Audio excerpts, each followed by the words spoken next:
어제 조지호 경찰청장 파면됐는데요. 그 파면을 보면서 아까 제가 말씀드렸잖아요. 그런 생각 안 드셨어요? 계속 지금 구속돼가지고 막 구속도 보석 상태인가 지금 아마 아파가지고 불구속 상태에서 지금 재판 받을 거예요. 근데 파면이 진작 안 됐었나?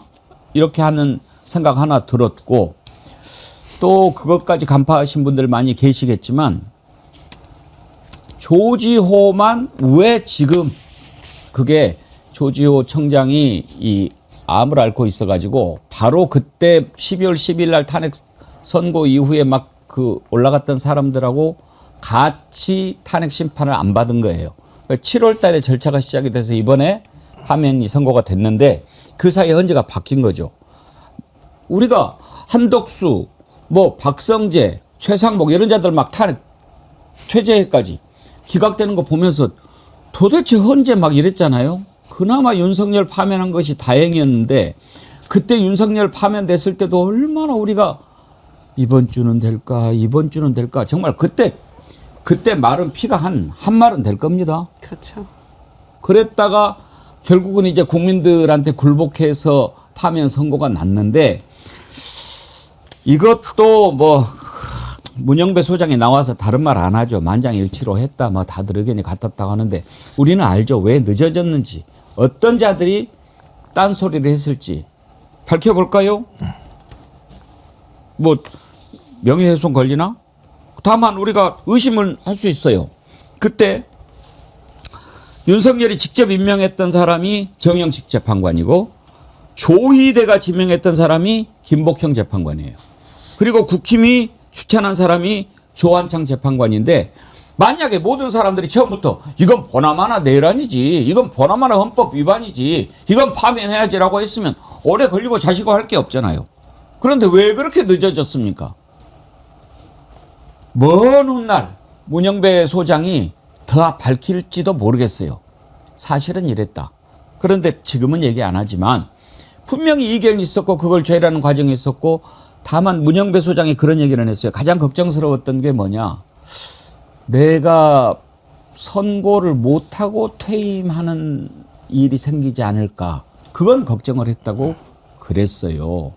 그런 상황에서 만약에 묻어서 조지호 탄핵 심판 갔다면 10중 8구 조지호도 기각됐을 거예요. 그런데 이렇게 뒤늦게 되는 바람에 아이러니하게도 조지호는 이제 파면이 됐고 김종국 원장님 파면되면 연금도 못 받고 여러 가지 불이익이 있죠? 네, 맞습니다. 뭐 제가 볼 때는 그러니까 이제 파면 절차를 통해서 역사적으로 죄를 지은 사람에 대해서 단죄를 하는 그러니까 그 공무원이라고 하는 게 이제 국민에게 봉사하는 자인데 봉사를 한 게 아니라 국민의 기본권을 박탈하는 내란에 동참한 자이기 때문이기도 핵심입니다만 저는 이 큰 차이가 뭐냐면 헌재가 계속 가장 그 과거의 문제가 수사권이 없었던 게 문제였었거든요. 수사를 할 수 없기 때문에 증거 자체를 확보할 수 있는 방법이 없었던 건데 뒤늦게 조지호 총장 같은 경우는 계속 수사가 진행되는 과정에서 다양한 어떤 증거와 진술 내용들이 나오기 때문에 명백한 거죠.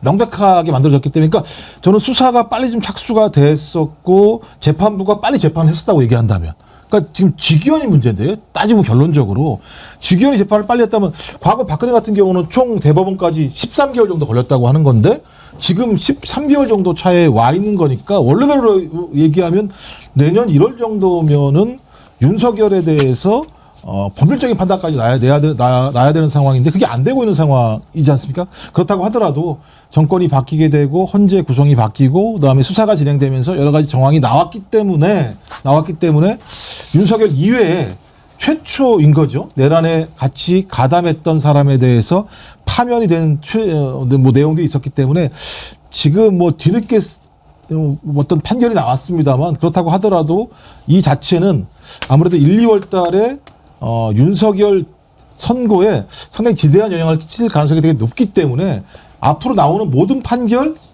매우 중대하다. 이 중대한 사안에 대해 앞에서도 불구하고 직위원이 다른 판단을 하게 된다면 제가 볼 때는 조희대와 직위원은 내란의 공범자다라고 저희가 판단할 수 있는 거죠. 그걸 이따가 이제 우리가 또 내란 재판부 얘기할 때 더 짚어보기로 하고 아니 그 적어도 우리가 왜 헌법재판소 대법원 이런 데를 신뢰합니까? 일반 사람들이 생각하는 것과는 또 다른 통찰력 이런 것들이 있을 거라고 믿는 거죠. 아니 딱 떠서 먹여줘야 그걸 먹으면 그 뭐하러 그렇게 높은 자리에서 대접받고 그럽니까? 아니 윤석열이 한 것을 보고 이거는 헌법 위반이고 국헌을 문란하게 한 거고 파면 사유가 된다. 이거를 딱 보면 몰라요? 국민은 다 아는데 그걸 그냥 뭐 자기의 이익이나 이런 데 맞춰서 맞추려고 하니까. 그리고 꼭 증거가 나와야 됩니까? 그래서 사람이 중요하다라고 하는 건데 한덕수 같은 경우에 지금 보면 그게 탄핵이 안 되고 안 될 사람입니까? 100번은 됐어야죠. 그런데 어떻게 됐습니까? 기각됐죠. 나중에 문영배 소장 대행도 만약에 저 CCTV 장면을 봤으면 판단이 달라졌을 거다. 그런 얘기도 했어요. 그거 봐야 합니까? 문영배 소장 얘기 한번 들어보시죠. 국무회의 CCTV를 봤냐? 안 봤어요. 왜 안 봤냐? 국무회의 CCTV는 증거로 제출된 바가 없어요. 그럼 국무회의 CCTV를 봤다 쳐요. 그거로 결론이 뭐가 달라집니까? 그게 국무회의 하는 모습이에요? 만약에 국무회의 CCTV를 봤다면 국무총리 한덕수 탄핵 사건에 기각 의견을 냈는데 제가 인용으로 바꿨을지 몰라요. 그때도 여러 가지 혼란을 우려해서 만장일치로 했는데 문영배 소장은 지금 한덕수 만약에 CCTV 봤다면 달라졌을 거다. 그런 얘기 아닙니까? 그렇습니다. 그래서 굉장히 아쉬운 점이 있고요. 이게 수사가 좀 더 신속하게 이루어졌더라면 한덕수, 최상목 등도 헌재에서 탄핵소추 파면 당할 수 있었는데 그걸 놓친 게 좀 많은 아쉬움이 들고요. 그러다가 어영부영 하다가 지금 영장도 다 기각되는 바람에 불구속 상태에서 재판을 받고 있잖아요. 그 점도 참 뼈아픈 대목이라고 생각을 합니다. 조지호 청장의 경우에는 국회에서 탄핵소추한 지 371일 만에 어제 파면 결정이 난 것인데 저는 헌재에서 전원일치 파면 결정 내리면서 위법한 계엄이라는 것을 여러 차례 얘기했거든요. 7차례 이상. 그게 굉장히 중요하다고 생각합니다. 그게 윤석열 1심 선고에도 지대한 영향을 미칠 거라고 생각하고요. 또 하나 지적하면서 국회 그리고 중앙선관위에 뭔가 시민들이 몰릴 걸 대비해서 질서 유지 차원에서 경찰을 보낸 거다라고 조지호가 얘기를 했지만 그렇지 않다. 이거는 위법한 지시에 무조건 따르라는 게 경찰청장의 임무가 아니다. 헌법을 수호할 책무가 있는 것이다. 독립적으로. 그런 점을 강조를 했거든요. 그런 점에서 민중의 지팡이 되라고 했더니 계엄군의 몽둥이가 된 것이냐. 전 이렇게 얘기했다고 보고요. 그런 점에서 중앙선관위는 윤석열이 내가 보냈다 계엄군 이렇게 또 주장하지 않았습니까? 근데 어제 헌재가 뭐라고 얘기했냐면 중앙선관위는 헌법기관이고 거기에 시민들이 막 이렇게 모여가지고 뭔가 우발적으로 질서가 유지의 필요성이 있다거나 그러지 않았다. 그리고 선관위에서 요청도 안 했다. 경찰 보내라고. 그런 상황인데 너네가 경력을 배치한 것은 그건 계엄의 실행에 가담한 거다라고 정확하게 판단을 내렸거든요. 그러니까 윤석열이 내가 계엄군 보냈다라고 얘기했고 조지호 청장은 요청이 없었고 무슨 질서가 붕괴된 상황도 없었는데 보냈다. 이게 이제 딱 떨어지는 거 아닙니까? 이 헌재의 어떤 판단 내용이 저는 윤석열 재판에도 상당한 영향을 미칠 거라고 보기 때문에 어제 뒤늦은 파면이었지만 당연한 귀결이었다고 보고 또 그 결과와 내용도 굉장히 중요하다고 생각합니다. 지금 김유정 의원님이 말씀하신 헌법과 법률을 위반한 것이 분명하다. 헌재가 파면을 선고하면서 여러 차례 강조했습니다. 김상환 헌재소장 판결 주문 들어보시죠. 청군의 행위는 그 자체로서 대의민주주의와 권력분리 원칙을 중대하게 위반한 것이고 그로 인하여 헌법 질서에 미친 부정적인 영향도 엄중합니다. 경찰청장이 대통령의 지시를 받는 경우 스스로의 지위와 권한에 비추어 자신의 직무 범위 안에서 헌법과 법률에 반하는 지시를 판별하여야 합니다. 그럼에도 피청구인은 위법한 대통령의 지시에 따라 자유민주적 기본질서의 근간을 해치는 정도로 중대하고도 명백히 유연인 이 사건 계엄을 실행하는 행위에 가담하였습니다.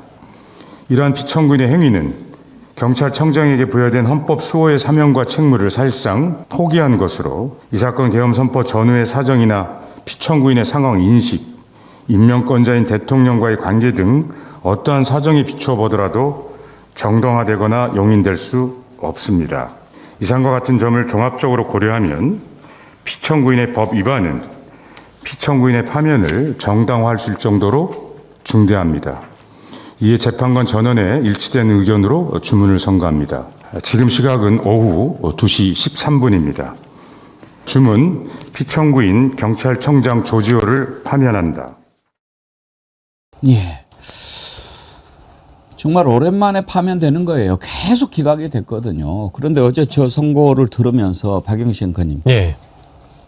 경찰청장은요, 군 사령관하고는 또 다르잖아요. 그렇습니다. 윤석열은 대통령이라서 군 통수권자니까 예. 명령에 대해서 더 무게가 있는 거죠. 네. 그렇지만 경찰청장은 판단해야죠. 그렇습니다. 이제 이게 임명직 헌정사상 첫 탄핵이거든요. 임명직 공무원의 첫 탄핵이고 아까 이제 앵커님께서 말씀 주신 대로 기존의 한덕수 탄핵 사건이라든지 박성재 탄핵 사건에서 충분히 인용이 나올 만한 상황이 있었음에도 불구하고 371일 만에 조지호 경찰청장 파면 결정이 내려지는 걸 보면서 늦었지만 다행인데 이런 상식적인 결정이 왜 그때 내려지지 못했는가? 이제 이거에 대한 의문점을 우리가 가져봐야 된다는 것이고요. 이것은 경찰청장이라고 하더라도 대통령의 지시를 있는 그대로만 이행해서는 안 된다.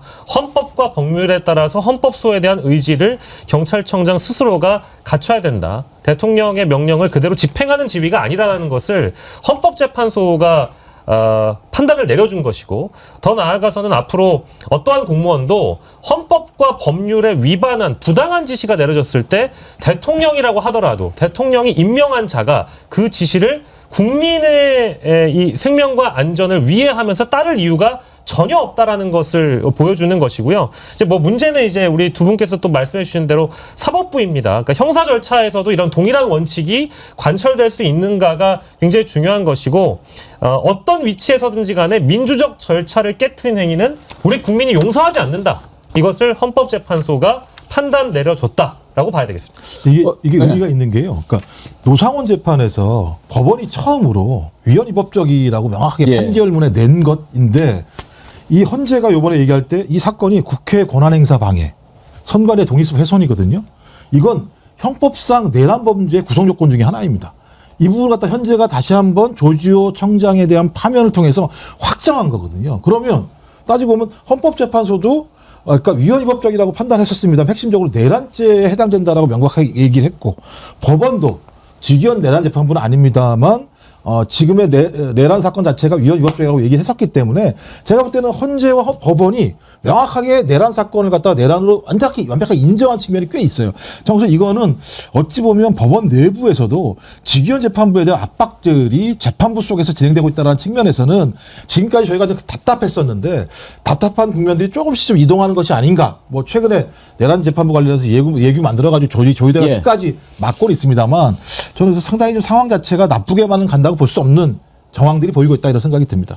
어제 조지호 파면을 보면서 조지호가 만약에 지난번 헌재 구성 당시에 계속 절차가 진행이 됐다면 기각됐을지도 모른다. 그런 생각 들었다고 말씀을 드렸는데 거꾸로 지금 재판부에서 만약에 판단한다면 한덕수, 최상목, 이상민 이런 자들이 과연 기각이 됐을까? 그런 생각도 들더라고요.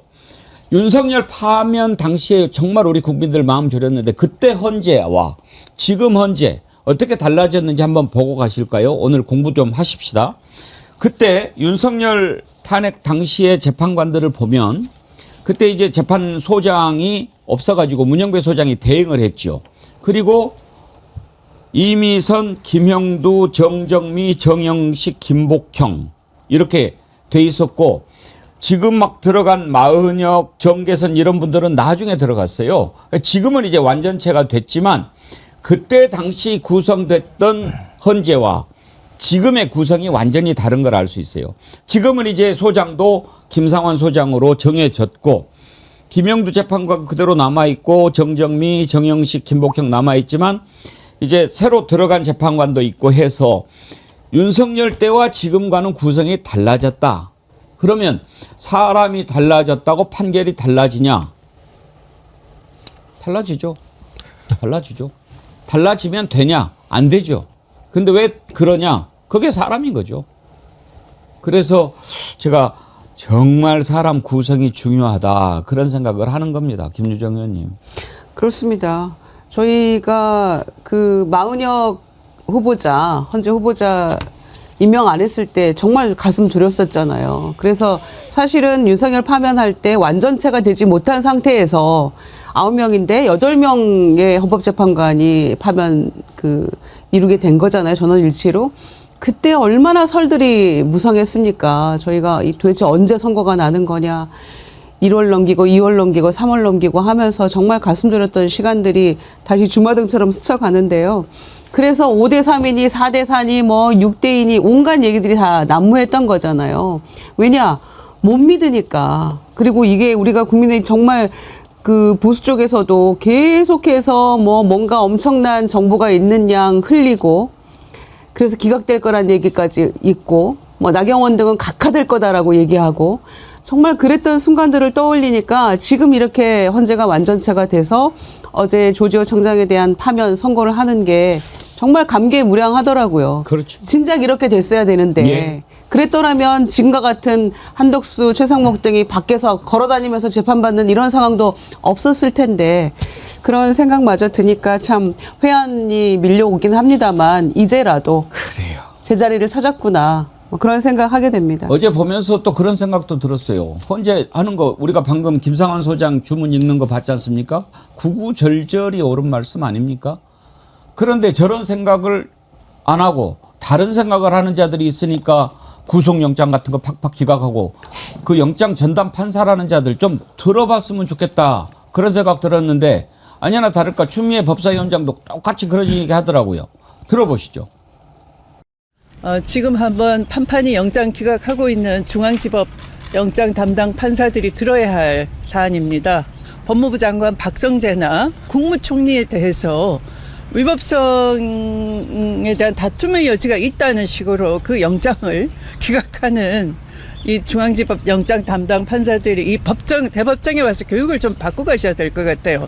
아니면 판사직을 내려놓든지. 그 당시에 김박성과 위험성, 절박성에 대해서 대법정에서 조지호 파면에 대한 판시 이유로 삼고 있는데 중앙지법에서는 회계망측하게도 판판이 사법정의 회복에 걸림돌이 되고 있다 하는 것이 매우 유감스럽고요.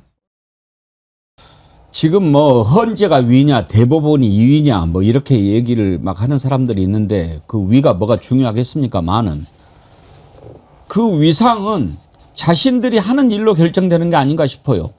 아니 박영식 앵커님 헌재가 계속 이렇게 국민들이 생각하기에 맞아 하는 것을 판단을 하고 예. 대법원이 지금처럼 뭐 하는 짓이야라고 하면 굳이 누가 더 높냐 따지고 말 것도 없는 거 아닙니까? 그렇습니다. 이게 국민 신뢰가 그 기관의 신뢰로 바로 이어지는 것이니까 우리가 뭐 가장 최근에 있었던 그 공공기관들, 헌법기관들에 대한 조사를 따라 보면은 헌법재판소에 대한 신뢰도가 대법원, 검찰, 국정원 이런 기관보다도 훨씬 더 높은 신뢰도를 받고 있는 상황이기 때문에 뭐 제도적으로 봤을 때 가령 예를 들면 재판소원이라는 그 지점이라는 것이 만약에 대법원에서 국민 신뢰와 또 국민 여론에 완전히 상반되는 법리적으로 왜곡된 판결이 나와버리면 그것을 헌법적으로 좀 따져볼 수 있는 기관이 헌법재판소 아니냐. 그래서 그런 권리를 헌재에게라도 부여해서 헌법재판소의 신뢰를 더 두텁게 해주는 방식이 필요하다. 제도가 필요하다. 이런 목소리들이 나오고 있다고 저는 보고요. 지금 뭐 있는 그대로 보여주고 판단받으면 저는 된다고 생각합니다. 앵커님 말씀처럼 헌재 재판소장이나 헌법재판관들이 하는 구구절절의 그 상식적인 판결들과 현재 사법부 내에서 벌어지고 있는 여러 조치들과 판결들이 과연 누구로부터 공감을 받고 있느냐. 국민들로부터 공감받는 기관은 대법원이 아니라 헌법재판소다. 이런 것들이 누적된다라고 하면 당연히 국민 대의기관이 국회 쪽에서 헌재를 대법원의 상위기관으로 올리는 제도 개편도 저는 필요하다고 생각합니다.